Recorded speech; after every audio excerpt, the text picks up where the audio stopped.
Hello everyone, welcome to GIB CIB Prep. So as you all know, we are discussing the anti-money laundering and know your customer. इस series में हम इन पर focus कर रहे हैं और हमारा रीजन क्या है कि आप सभी की जो IIBF की जो एग्जामिनेशन है, कौन सी सर्टिफिकेशन, ठीक है, जो सर्टिफिकेट की जो एग्जामिनेशन है उसको हम क्लियर करवा सके तो उसमें हम अपना जो कंट्रीब्यूशन हो सकता है वो हम प्रोवाइड कर रहे हैं। ठीक है, तो एक चीज और यहाँ पर ध्यान रखिए कि इस सीरीज में हमने बहुत से चैप्टर्स को कवर कर लिया है। कौन कौन से चैप्टर्स हमने कवर कर लिए हैं? तो हमने टोटल 5 चैप्टर्स को कवर कर लिया है।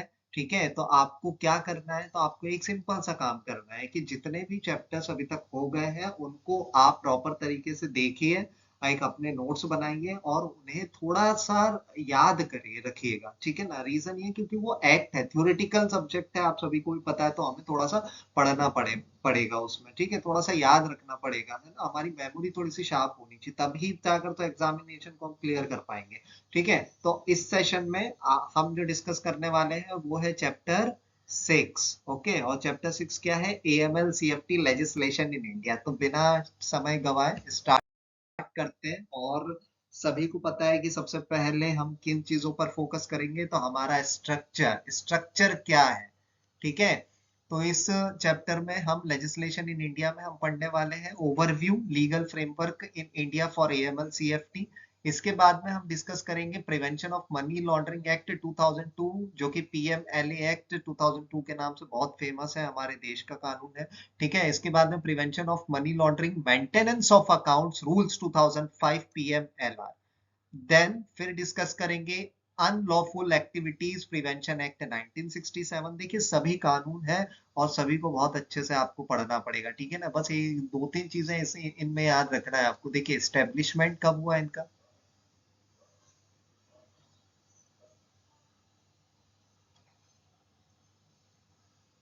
ओके, एस्टेब्लिशमेंट, इनका एम क्या है, ठीक है, और यदि यदि इफ कोई अमेंडमेंट यदि इसमें हुआ है तो।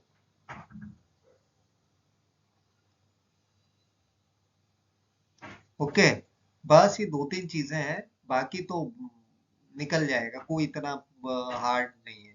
ठीक है, अदर रिलेवेंट लेजिस्लेशन को हम डिस्कस करेंगे, RBI गाइडलाइंस को हम डिस्कस करने वाले हैं, IBA गाइडलाइंस होगी, और उसके बाद में कुछ सम इन्फोर्समेंट केसेस ऑफ PMLA। ठीक है, अब कैसे इन्फोर्समेंट केसेस, तो लाइक विजय माल्या केस हो गया, 2G स्पेक्ट्रम हो गया। ठीक है ना, तो इस तरीके के जो घोटाले हुए थे, जो मनी लॉन्ड्रिंग के केसेस हुए थे, तो उन केसेस को भी थोड़ा सा हम देखेंगे कि कैसे इन कानून को, इन लॉज को उन पर इन्फोर्स किया गया था। ठीक है, तो चलिए शुरू करते हैं। और सबसे पहले देखते हैं overview of legislation framework in India for AML CFT, ये कॉम्बैट फाइनेंस टेररिज्म।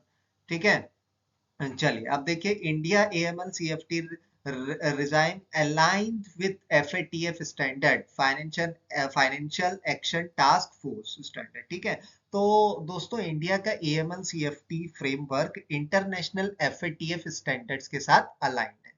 ओके, इसका मेन ऑब्जेक्टिव है कि फाइनेंशियल सिस्टम मिसयूज ना हो। समझ में आया आपको कि जो फाइनेंशियल सिस्टम है उसको मिसयूज होने से बचाना इसका मेन उद्देश्य है। ठीक है, और किससे, ये भी है, तो मनी लॉन्ड्रिंग और टेरर फाइनेंसिंग के लिए। ठीक, इसके लिए की लेजिस्लेशन क्या है, तो यहाँ पर देखिए क्या की लेजिस्लेशन है, तो यहाँ पर देखिएगा आप PMLA 2002, PMLR 2005, UAPA to 1967। Okay, यानी ना इनके इम्प्लीमेंटेशन के लिए, अब इनको इम्प्लीमेंट कैसे किया जाएगा, जो यदि prevention of money laundering act है, prevention of money laundering regulations है। ठीक है, तो ये कैसे इंप्लीमेंट होगा, तो it is supported by Reserve Bank of India, SEBI, IRDAI। ठीक है ना, ये एंड अदर रेगुलेटरीज अथॉरिटी, कोई ना कोई रेगुलेटरी बॉडी चाहिए ना, तो इन्हीं के इम्प्लीमेंटेशन से इनको जो है इम्प्लीमेंट किया जाएगा, तो इन रेगुलेटर्स का सपोर्ट रहता है। ठीक है, अल्टीमेटली ये पूरा फ्रेमवर्क, मैं एम की बात कर रहा हूँ, ठीक है, तो ये पूरा फ्रेमवर्क एक प्रोडक्टिव शील्ड बनाता है हमारे फाइनेंशियल सिस्टम के लिए। ठीक है, क्लियर हुआ है यहाँ पे? देखिए ये एफएटीएफ जो स्टैंडर्ड्स है वो उससे अलाइन किया गया है हमारा एएमएल सीएफटी। ठीक, इसकी क्या लेजिस्लेशन है, तो ये कानून है ना, इसके अंतर्गत अब इनको इम्प्लीमेंट करने के लिए कौन सपोर्ट देता है, तो हमारी रेगुलेटरी बॉडी सपोर्ट देती है। इसका एम क्या है, तो एम यही है कि जो पूरा फ्रेमवर्क एक प्रोटेक्टिव शील्ड बनाता है और हमारे जो फाइनेंशियल सिस्टम है उसको कहीं ना कहीं स्ट्रॉन्ग करता है, किससे, money laundering and terrorism financing से। ओके, नेक्स्ट आते हैं इसके बाद में, prevention of money laundering act 2002 PMLA. It is a primary legislation for combating money laundering. Okay, it defines money laundering offences. ये एक्ट है प्राइमरी लेजिस्लेशन जो money laundering को कॉम्बैट करता है।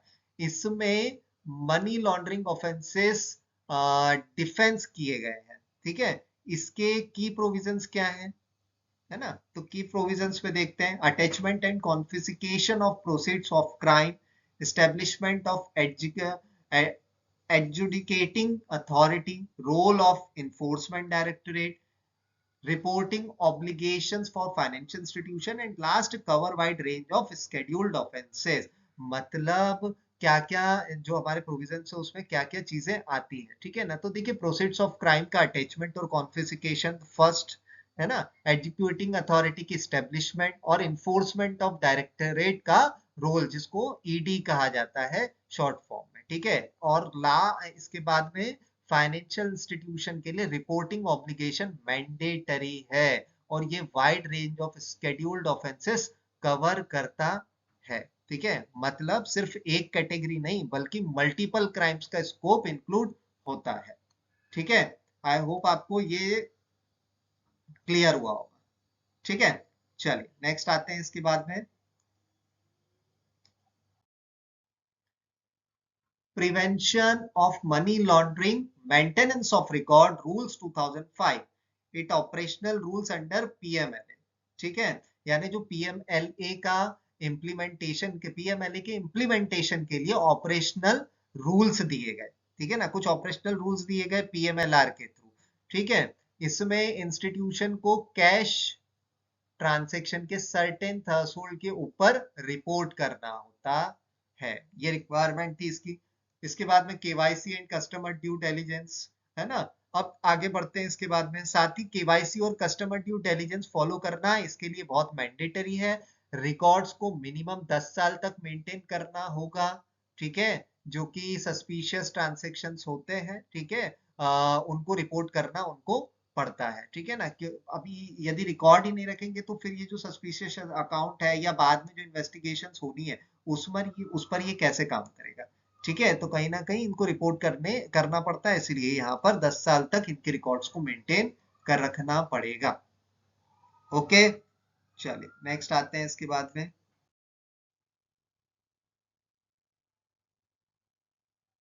and the next is Unlawful Activities Prevention Act 1967। Okay, UAPA कहते हैं इसको। अब इसका फोकस क्या है, combating terrorism and terror financing. ठीक है ना, जो कॉम्बेटिंग टेररिज्म और टेरर फाइनेंसिंग है, ठीक है, उसको फोकस करता है और उसको रोकता है। ये रोकने के लिए ये गवर्नमेंट को एम्पावर करता है कि अनलॉफुल ऑर्गेनाइजेशन को बनकर मतलब अनलॉफुल जो ऑर्गेनाइजेशन है उनको बैन किया जा सके। क्या किया जा सके, बैन किया जा सके। ठीक है, freezing, seizure, confiscation assets related to terrorism. ठीक है, यानी साथ ही टेररिज्म रिलेटेड जो एसेट्स हैं उनको फ्रीज या सीज और कॉन्फिस्केट किया जा सके। और अमेंडमेंट के थ्रू आगे बढ़ते हैं, जो अमेंडमेंट हुआ है, ठीक है, तो उस अमेंडमेंट के थ्रू जैसे 2004, 2008, 2012 और 2019, ठीक है, इसको स्ट्रेंथन किया गया, उससे इसका विस्तार किया गया। And it works in tandem with PMLA, और ये पीएमएलए के साथ मिलकर काम करता है। आई होप इट इज क्लियर। एक मिनट जरा ये लाइन हम हटा देते हैं फिर आगे बढ़ते हैं। ये थोड़ा हमारे स्टाइलिश से जो है ना लाइन आ जाता है। चलिए आगे बढ़ते हैं इसके बाद में, अदर रिलेवेंट लेजिस्लेशंस, फेमा 1999। अब ये फेमा और फेरा ये दो एक्ट हुआ करते थे फॉरेन ट्रेड पॉलिसीज में, जब आपने यदि पढ़ेंगे, हालांकि उसकी आपको जरूरत नहीं है, तो फॉरेन ट्रेड पॉलिसीज के अंदर फेमा और फेरा एक्ट पढ़ाया जाता था, फॉरेन एक्सचेंज रेगुलेशन एक्ट और फॉरेन एक्सचेंज मैनेजमेंट एक्ट। तो फॉरेन एक्सचेंज रेगुलेशन एक्ट जो उसके बाद में जो है फेमा लेकर आए 1999 में। ठीक है, तो पीएमएलए के अलावा और भी काफी लेजिस्लेशन है एएमएल सीएफटी के फ्रेमवर्क को स्ट्रॉन्ग बनाने के लिए। ठीक है, जैसे कि मैंने आपको बताया फेमा 1999 जो फॉरेन एक्सचेंज रेगुलेट करता है ना। कंपनीज एक्ट 2013 की बात करें जो कॉर्पोरेट गवर्नेंस और फ्रॉड रिपोर्टिंग पर वर्क करता है। इसी के साथ में सेबी एक्ट 1992, इसके तहत तो सेबी को जो है स्टेब्लिश्ड किया गया था, सेबी इसी कानून के तहत काम करती है, तो सिक्योरिटीज जो मार्केट है उसको मॉनिटरिंग के लिए। इसके बाद में हम नेक्स्ट बात करें NDPS act 1985 drug related money law, money laundering, ठीक है, उसके लिए बनाया गया। और इसके बाद इनकम टैक्स एक्ट जो डिस्क्लोजर और रिपोर्टिंग प्रोविजन को कवर करता है। Okay, so I hope it is clear to all. Let's move to the next guidelines, and the next guideline is Reserve Bank of India guidelines. देखिए दोस्तों, reserve Bank of India basically एक regulating authority है, किसके लिए? Banks के लिए। तो उसको हम बैंकर्स टू दी बैंक भी कहते हैं, ये आप सभी को पता भी होगा। हम क्या कहते हैं इसको? बैंकर्स टू दी बैंक, है ना। अब देखिए जो बैंकर्स टू दी बैंक है उसका क्या मतलब निकलता है यहाँ पे, ठीक है। तो कहीं ना कहीं गाइडलाइंस बनाना है ना, रेगुलेट करना, यही सारी चीजों पर फोकस करना है ना। तो रिजर्व बैंक ऑफ इंडिया ने बैंकिंग सेक्टर्स के लिए गाइडलाइंस बनाई। तो बैंक आरबीआई ने अपने मास्टर डायरेक्शंस इशू किए हैं किस पर? केवाईसी पर। केवाईसी मतलब नो योर कस्टमर। इसमें रिस्क बेस्ड अप्रोच पे एम्फसाइज दिया गया है ना। कौन सी? रिस्क बेस्ड अप्रोच पर उसको एम्फेसाइज किया गया है। पीरियोडिक केवाईसी अपडेट्स पर फोकस किया गया है, ठीक है। कैसे? जो कि कंपलसरी है, ठीक है, कि भैया सभी को अपना केवाईसी करना होगा। एंड हाई रिस्क कस्टमर्स के लिए इनहेंस्ड ड्यू डिलिजेंस लगता है, ठीक है। साथ ही वायर ट्रांसफर और करस्पॉन्डेंट बैंकिंग को क्लोजली मॉनिटर करना पड़ता है। तो ये एक अपनी रिजर्व बैंक ऑफ इंडिया की गाइडलाइंस है जिसको बैंक्स को फॉलो करनी पड़ेगी। किसको? बैंक्स को। ओके, बैंक्स को फॉलो करना होगा। चलिए तो नेक्स्ट आते हैं आईबीए, ठीक है। आईबीए का मतलब होता है इंडियन बैंक्स एसोसिएशन, ठीक है, ने भी अपने गाइडलाइंस बनाए। मैं यहाँ पे लिख देता हूँ आईबीए क्या होता है, Indian bank association. Indian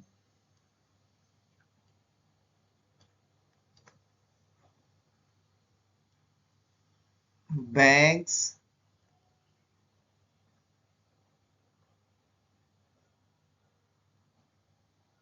association, okay. तो इस एसोसिएशन ने भी गाइडलाइन बनाए हैं जिसके बैंक्स कंप्लायंस और इम्प्रूव कर सके, जो कि बैंक्स के कंप्लायंसेस है उसको इम्प्रूव किया जा सके। अब ये गाइडलाइंस बेस्ट प्रैक्टिसेस सजेस्ट करती है एएमएल सीएफटी के लिए, साथ ही ट्रेनिंग और अवेयरनेस को इनकरेज करती है, ठीक है। क्लियर? यहाँ पे आईबीए ने फॉर्मुलेट किया क्या? गाइडलाइंस को, बेस्ट प्रैक्टिसेस देती है एएमएल सीएफटी के लिए, और इसके बाद में ये ट्रेनिंग्स और इस अवेयरनेस स्किल को इनकरेज भी करती है। किसके लिए? तो स्टाफ के लिए, ओके। और इंडस्ट्री लेवल पर स्टैंडर्डाइजेशन भी प्रोवाइड कराती है, ठीक है। आई होप इट इज क्लियर। चलिए नेक्स्ट आते हैं इसके बाद में सब इन्फोर्समेंट केसेस ऑफ पीएमएलए। अब देखिए कुछ इन्फोर्समेंट केसेस हैं पीएमएलए को लेकर, जैसे कि विजय माल्या केस है, Nirav Modi and Mehul Choksi case, 2G spectrum cases, coal block allocation scheme. तो अब एक एक करके इनको पढ़ते हैं, ठीक है, ताकि आप लोगों को समझ में आ जाए केस क्या है, ठीक है। तो देखिए अब कुछ रियल लाइफ इन्फोर्समेंट केसेस आप लोगों को मैं दिखाने जा रहा हूँ, ठीक है, जिन्होंने पीएमएलए के अंडर जो आए हैं। पहला है विजय माल्या केस, जिसमें किंगफिशर एयरलाइंस के लोन के फ्रॉड और मनी लॉन्ड्रिंग इन्वॉल्व थे ना, तो ये केस था। इसके बाद में बात करें नीरव मोदी और मेहुल चोक से, पीएनबी फ्रॉड और शेल कंपनीज के थ्रू जो है वो ये लोग सामने आए, ठीक। इसके बाद में 2G spectrum case, proceeds of crime investigated under PMLA, ठीक है। इस स्पेक्ट्रम केस के अंदर जिसमें proceeds proceeds of crime investigate हुए। कोल ब्लॉक एलोकेशन की बात करें जो स्कैम हुआ था, इनलीगल गेन्स को प्रोसीड्स, इनलीगल जो गेन्स थे उनको प्रोसीड्स ऑफ क्राइम माना गया। ये सब डेमोन्स्ट्रेट करते हैं कि पीएमएलए और इन्फोर्समेंट डायरेक्टरेट एक्टिवली कैसे काम करते हैं, क्योंकि देखिए प्रवर्तन निदेशालय का काम भी, एनफोर्समेंट ऑफ डायरेक्टरेट का काम भी है कि जो किन कैसे इन चीजों को इम्प्लीमेंट करवाना है, वो भी मनी लॉन्ड्रिंग को रोकने के लिए ही बनाया गया। आपने देखा होगा जिसके ऊपर भ्रष्टाचार के केसेस हैं उनके ऊपर ईडी का छापा पड़ता है, ठीक है। किसी मिनिस्टर के ऊपर कोई केस चल रहा है यदि मनी लॉन्ड्रिंग से केसेस, तो ईडी का, क्योंकि ईडी रिस्पॉन्सिबल है मनी लॉन्ड्रिंग को रोकने के लिए, ठीक है। So I hope it is clear to all. चलिए आगे बढ़ते हैं इसके बाद में और आते हैं क्वेश्चंस पे। ये टॉपिक बड़ा छोटा सा है, ठीक है। इसके अंदर केवल हमें कानून और जो लॉस थे उनको डिस्कस करना है। तो अब आपके सामने क्वेश्चन दिख रहा है। तो first question, which of the following statements about the prevention of money laundering act 2002, इनमें से क्या करेक्ट है, ठीक है, पीएमएलए के बेसिस पर। It is the primary legislation for combating money laundering in India. Second, क्या ये फर्स्ट मतलब इसका प्राइमरी, ये प्राइमरी लेजिस्लेशन है कॉम्बेटिंग मनी लॉन्ड्रिंग को कॉम्बेट करने के लिए, ठीक है। ये जो है money, it defines the offence of money laundering, क्या ये मनी लॉन्ड्रिंग को ऑफेंस करने के लिए को डिफाइन करता है, ठीक है। It provides for attachment and confiscation of proceeds of crime, ठीक है। यानी ये क्या, ये कॉन्फिस्के क्राइम को प्रोसीड करने के लिए जो कॉन्फिस्केशन और अटैचमेंट को प्रोवाइड करता है। It is enforced by SEBI as the main authority, क्या SEBI as a main authority इसको इन्फोर्स कराती है, ठीक है। चलिए, तो option A 1, 2 and 3 are correct है ना। सेबी में इसका कोई रोल नहीं। SEBI is a market regulator, market security market regulator, ठीक है। आपने सुना होगा कैपिटल मार्केट, है ना। तो कैपिटल मार्केट के अंदर एक होता है प्राइमरी मार्केट, एक होता है सेकेंडरी मार्केट, जिसमें आप शेयर मार्केट, शेयर पर लेन देन करते हैं। आप शेयर मार्केट में एक सिंपल सी बात करें तो स्टॉक्स में आप वर्क करते हैं, तो उनको रेगुलेट करने के लिए अथॉरिटी, तो इसका कोई ऐसा वर्क नहीं होता पीएमएलए के अंदर, ठीक है। So I hope it is clear to all. Okay, so let's move to the next question. And next question आपकी स्क्रीन पर, which of the following provisions of the prevention of money laundering maintenance of records rule 2005, ठीक है। अब देखिए आपको पढ़ना है, question आपको समझ में आ गया होगा, ठीक है। अब बताइए कौन सा स्टेटमेंट मैच कर रहा है इस लॉ के accordingly. Maintaining and furnishing information on cash transaction above threshold, ठीक है। जो इंफॉर्मेशन कैश ट्रांजेक्शन का जो इन्वॉल्वमेंट है, क्या इसके अंदर मेंटेनिंग करने के लिए उस पर रूल बनाया गया है, इसमें इंक्लूड है। केवाईसी एंड सीडीडी रिक्वायरमेंट्स इसके अंदर है क्या।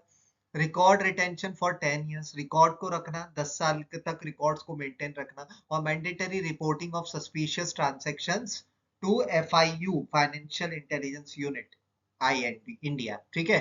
सो which of the following option is correct, and the correct option is all, option D is correct, ठीक है ना। ये सारी ही चीजें prevention of money laundering, maintenance of record में लिखी गई है ना। ये रिकॉर्ड से रिलेटेड ही तो कानून बनाए गए, और ये सब सपोर्टिंग है किसके, पीएमएलए के। पीएमएलए को हमें के अंदर अमेंडमेंट के थ्रू धीरे धीरे करके इन चीजों को जोड़ा गया, ये सारे रूल्स हैं उसके।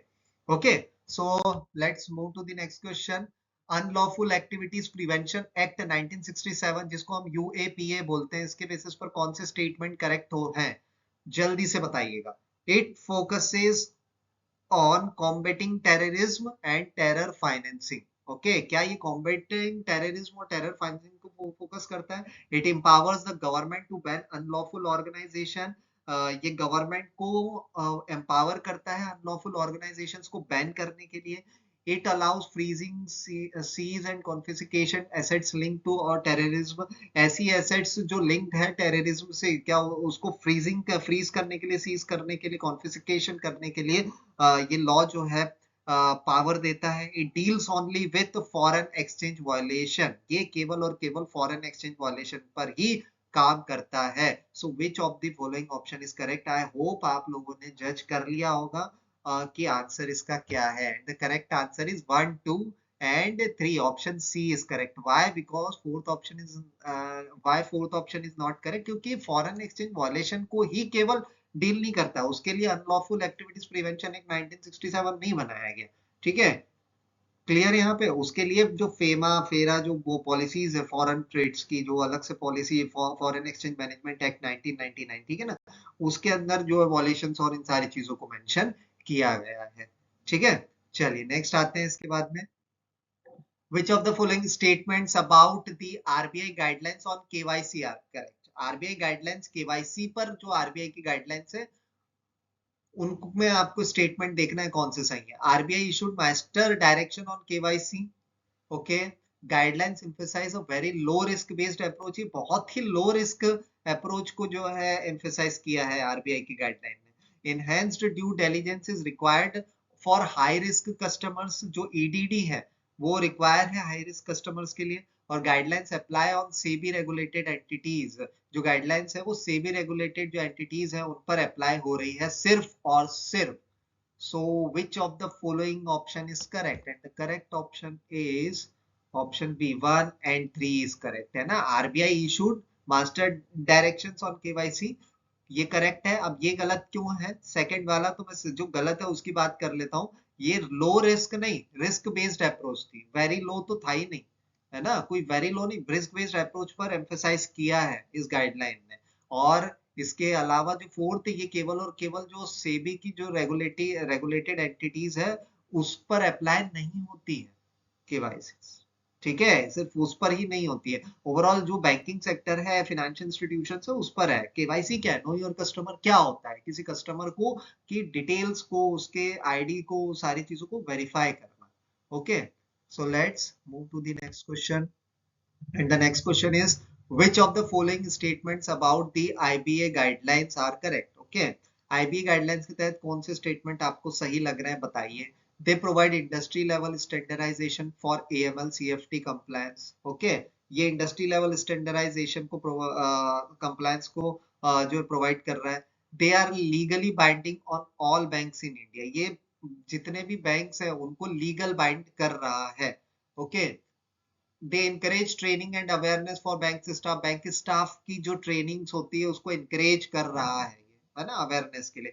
दे suggest best practices for compliance with AML CFT law, AML CFT laws के जो कंप्लायंस है उसके लिए एक बेस्ट प्रैक्टिस सजेस्ट कर रहा है। So which of the following option is correct? 1, 3 and 4 is correct.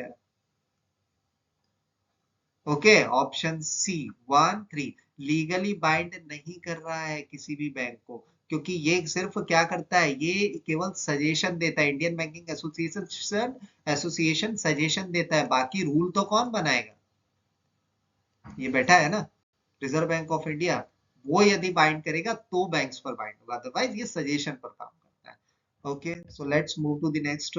Which of the following statements about the role of enforcement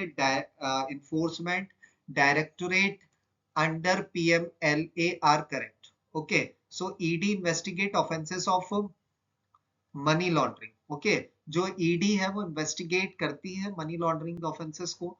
ED has power to attach to confiscate proceeds of crime. Okay, जो power है उसके पास में जो भी crimes हो रहे हैं उसको अटैच करने के लिए, है ना। Then ED act the educating authority under PMLA, PMLA के अंतर्गत क्या ये एजुकेटिंग अथॉरिटी है? Okay, ED enforces both PMLA and FEMA provisions, ED enforce करती है पीएमएलए और FEMA foreign exchange management act के प्रोविजंस को। So which of the following option आपके सामने आ चुका है? 1, 2 and 4।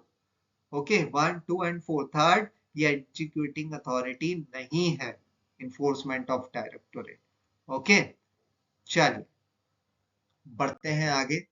Which of the following statements about India's AML CFT rhyme are correct? Okay, it is aligned with FATF standards, ये FATF standards से align है।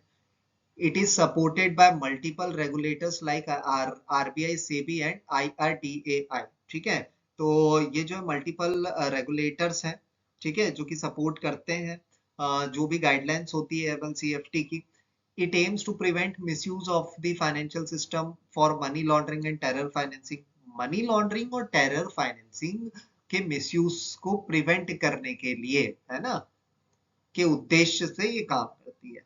ओके, ये जो कानून है India's AML CFT, it excludes cross border banking operation, इसने cross border banking operation को exclude किया हुआ है।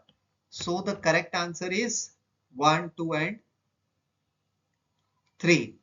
ओके, अब देखिए यहाँ पे हाँ 1, 2 एंड 3, फोर्थ क्यों, इसने इंक्लूड किया है क्रॉस बॉर्डर बैंकिंग ऑपरेशन को, it's doesn't include, it includes the cross banking operation. Okay, so let's move to the next question. Which of the following statements about FEMA 1999 are correct? Okay, so FEMA 99 में जब आया था, ठीक है, तो उस समय इसमें क्या क्या चीजें इंक्लूड की गई है ना, ये बेसिकली मैंने आपको बता दिया है, फॉरेन ट्रेड से रिलेटेड है ये, ठीक है। It regulates foreign exchange transaction, it is primarily focused on terror financing. Third, it is one of the legislation relevant for AML CFT compliance. And fourth, it replaced the Companies Act 1956. So which of the following option is correct? I hope आपने answer बता भी दिया होगा। 1 and 3 are correct. Okay, देखो इसने company act 1956 को replace नहीं किया, ये बहुत, ये पूरब है वो पश्चिम है, ठीक है ना, दोनों की बात ही नहीं है। इसके अलावा जो सेकंड है प्राइमरली फोकस्ड ऑन, नहीं ये टेररिज्म को, टेरर फाइनेंसिंग को फोकस नहीं करता है, फॉरेन एक्सचेंज को ये फोकस करता है, ठीक है, क्लियर यहाँ पे। चलिए नेक्स्ट आते हैं। Which of the following statements about Companies Act 2013 in the AML CFT context are correct? Okay, it strengthens corporate governance, ठीक है, ये corporate governance को strengthen करता है। It includes provision of provisions for fraud reporting, ये fraud reporting के जो provisions हैं उसको उसमें include हुआ है। it directly defines money laundering as a crime, ये directly define करता है कि money laundering एक crime है। okay, it complements AML compliances by improving transparency। okay, so which of the following option is correct? And the correct option is 1, 2 and 4, option B is correct। okay, directly ये define नहीं करता है money laundering as a crime, क्योंकि company act companies को define करता है। Okay, इसी के तहत उनके लाइसेंसेस उनको प्रोवाइड होता है। Which of the following statements about NDPS Act 1985 in the AML framework are correct? Okay, so it addressed drug related money laundering। okay, ये drug related money laundering को address करता है। इसके बाद में it works in tandem with PMLA for investigating proceeds of narcotics crime। okay, इसके बाद it covers insider trading security market, insider trading security market को कवर करता है। It strengthen enforcement against illegal drug trafficking, ये जो है illegal drug trafficking को enforce करता है। So which of the following option is correct? 1, 2 and 4 is correct, option 3 is not correct. Okay, why? क्योंकि ये इनसाइडर ट्रेडिंग सिक्योरिटी मार्केट को cover नहीं करता है, ठीक है ना। ये किसको कवर करेगा? ये जो है ये आता है हमारे बेसिकली सेबी में, जो सेबी एक्ट है 1992 का, उसी के अंदर पूरा कैपिटल मार्केट, ये ट्रेडिंग वेडिंग सबको कवर किया गया, अलग अलग क्लॉजेस और उसके अंदर। ओके, चलिए, so let's move to the next question. Which of the following statements about reporting obligations under PMLA are correct? Okay, so first, financial institutions must report suspicious transactions, जो financial report है, जो कि वो suspicion transactions को report करती। इसके बाद reporting obligations cover both cash and non cash transactions, ये जो इसके जो ऑब्लिगेशंस है वो कैश और नॉन कैश ट्रांजेक्शंस के ऑब्लिगेशंस को रिपोर्ट करते हैं। Information is submitted to FII India, ये जो इंफॉर्मेशन है एफआईआई फॉरेन, अब एफआईआई का फुल फॉर्म यदि मैं बताना चाहूँ तो फॉरेन इंस्टीट्यूशनल इन्वेस्टर्स, ठीक है। तब क्या यहाँ पर ये आपको करेक्ट दिख रहा है? तो ये थोड़ा दिमाग लगाइएगा। Reports are only required for the transactions with foreign entities. So which of the following option is correct? मैंने आपको हिंट तो दे ही दिया है, एंड आई होप आप लोगों ने आंसर भी समझ लिया होगा। Option 1 and 2 are correct. Okay, ये थर्ड इसलिए नहीं है, FIU आएगा यहाँ पे।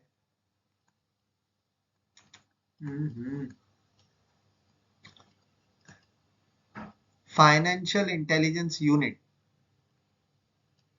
ओके, ये कोई FII इंडिया ऐसी कोई टर्म नहीं है, ठीक। And fourth, report only required transaction नहीं है, फॉरेन एंटिटीज से ही रिलेटेड रिक्वायरमेंट को फुलफिल नहीं करता है। Okay, and the last question of this session is which of the following statements about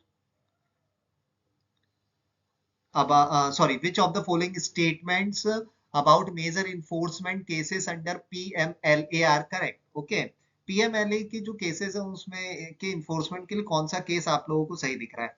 मतलब कौन सा करेक्ट है? Vijay Mallya case involve fraud and money laundering link to loans. Nirav Modi and Mehul Choksi case was linked to the PNB fraud and shell companies. इसके बाद third, 2G spectrum case involved proceeds of crime under PMLA। And fourth, coal block allocation scam was unrelated to PMLA। and I hope आप लोगों ने answer देख लिया होगा। and the correct option is option A, 1, 2 and 3 are correct। fourth जो scam है ये related है PMLA से, इट इज नॉट अनरिलेटेड नहीं है, रिलेटेड है। कोल ब्लॉक एलोकेशन, इतना बड़ा कोयला घोटाला, जो कोल ब्लॉक एलोकेशन सॉरी जो हुआ था, ठीक है, उस वो स्कैम तो PMLA के अंतर्गत ही जो है जांच हुई है उसकी, prevention of money laundering act के तहत। Okay, so guys, I hope आपको ये सेशन अच्छा लगा होगा। एंड आपने बाकी के सेशंस भी देखे होंगे, आपका फीडबैक हमारे लिए बहुत जरूरी है। नेक्स्ट सेशन में हम मिलेंगे नेक्स्ट एक और चैप्टर के साथ में, ताकि आप लोगों को हम आपके सर्टिफिकेशन एग्जामिनेशन की जो राह है उस तक हम पहुंचाएं। ठीक है, तो अभी के लिए थैंक यू।